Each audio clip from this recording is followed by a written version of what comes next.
असे सुकाळ नमस्कार देवी माझा तुला तिन्ही त्रिकाळ. फार सुंदर कविता, ते फार सुंदर 2 ओळी लिहिल्या. कदाचित तुम्हाला कल्पना नसेल की त्या काळामध्ये ज्यावेळी पुस्तकं मिळायची नाहीत, टी व्ही नव्हता, मोबाईल नव्हता, त्यावेळी आपल्या मनामध्ये साहित्यिक जे संस्कार असतात ते कसे उपसतात आणि ते आपण कसे एखाद्या पेपरवर लिहितो ह्याचं ते एक उत्तम उदाहरण होतं. आणि हे मला वाटतं तिने एकदम 60च्या लिहिलं, म्हणजे जवळजवळ त्याला 50 वर्ष झाली असतील त्यावेळी लिहिलेलं आहे. नंतर तिची एक सुंदर तिने मेसेज असा कसा दिला आहे, नाही म्हणायला शिकू नका.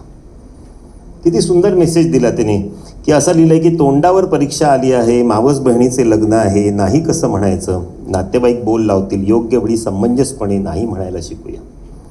आणि नाही कशालाच म्हणायचं नाही असा आपला थोडा भिडस्त स्वभाव असतो, तर त्याला म्हणत आपल्या पिढीला शिकवलं गेलं. पण योग्य वेळी योग्य ठिकाणी योग्य निर्णय घेऊन आपली पुढची पिढी नाही म्हणायला शिकली.